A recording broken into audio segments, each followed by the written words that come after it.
Week 7 is in the books, so that means it's time to hit those waiver wires to find players that could add value to the back end of your rosters. And first and foremost, I want to highlight a couple of players that are already highly rostered, but not exactly 100% that I think need to be, and that includes Emmanuel Wilson, running back for the Green Bay Packers, Will Shipley and Tank Bigsby, running backs for the Philadelphia Eagles, Isaiah Davis, running back for the New York Jets, and Malik Washington, wide receiver for the Miami Dolphins. Again, all these guys are rostered in well over 90% of Dynasty leagues out there, but not exactly 100%. So double check your waiver wires and immediately add these guys if they are available. All right, another week and more quarterback injuries, this time to Jaden Daniels again with a hamstring injury after already missing time with a knee injury in September. So once again, we must be adding Marcus Mariota to our teams if he was dropped after Jaden Daniels returned. Mariota has been a very solid replacement for Jaden Daniels, as he was the QB6 and quarterback 17 in his 2 games this year, on top of quarterback 9 and quarterback 6 performances in his 2 games last year with the Commanders.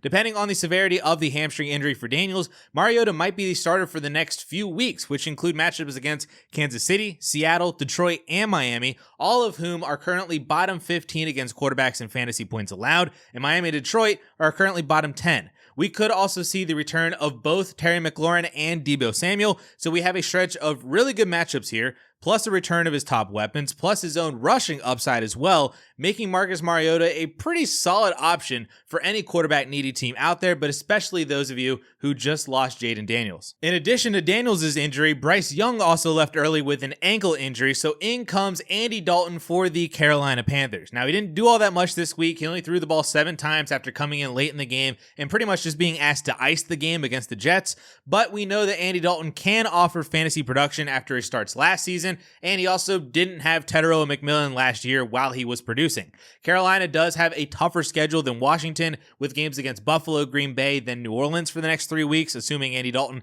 even starts all of those games. Still though, we have 6 teams on bye in week 8, 4 teams on bye in week 9, in addition to all the injuries that we have at the position. So if you need a quarterback and Andy Dalton is the starter over the next couple of weeks, depending on the severity of Bryce Young's injury, Andy Dalton is a pretty great act too. Before we end the quarterback conversation, if you wanted to get ahead of the waiver wire for potential spot starters or even just quick flips for late round draft picks, I would be checking your waiver wires for Tyrod Taylor and Kenny Pickett. Both of these guys saw playing time this week in relief of the starters ahead of them, primarily just because Justin Fields and Geno Smith just are not really that good right now. Now, I'm not saying that Tyrod and Pickett are really any better, but if they become starters at any point this year, you could either try to use them if you need a starter and wanted to see what production they could give you. Not that I'm predicting them to give you much production, but could be something. Or you could try to flip them to a team that does need a quarterback for maybe a 3rd or even 4th round rookie pick. It's not all that much, but it is those small moves and upgrades that truly separate the savvy Dynasty player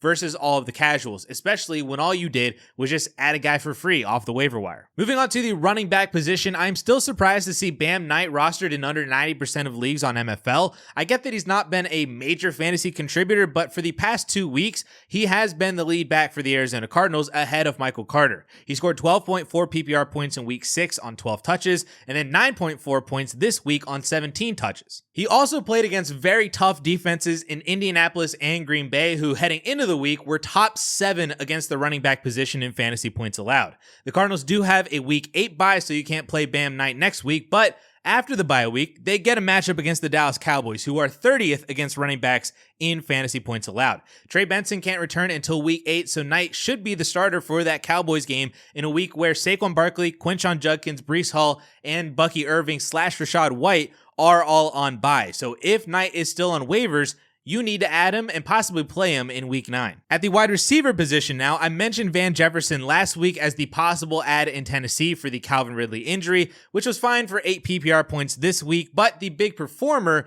was rookie Chimere DK, who caught 4 passes for 70 yards and a touchdown, including the big 38-yard score that ended up being the only touchdown that Tennessee scored of the day. Listen, Tennessee is not a good team at all, and their issues went way beyond their former head coach Brian Callahan, but if you truly needed somebody, DK could be a desperation play next week against a Colts defense that ranks bottom 5 against receivers this year and just gave up some pretty massive games to all 3 Chargers receivers and Oronde Gadsden. Maybe it's not DK next week and instead it's Alec Iomanner or Van Jefferson or maybe one of the tight ends. I truly have no idea because this Titans offense is really bad and Cam Ward is not good enough to be able to sustain multiples of these guys. But if you have an extra roster spot or you just really need a waiver wire Hail Mary next week in your starting lineup, take a look at Come Here DK. Lastly, at the tight end position, I am once again highlighting Giants tight end Daniel Bellinger, who caught 3 passes for 88 yards and a touchdown this week against the Giants. After doing absolutely nothing last week against the Eagles on Thursday night,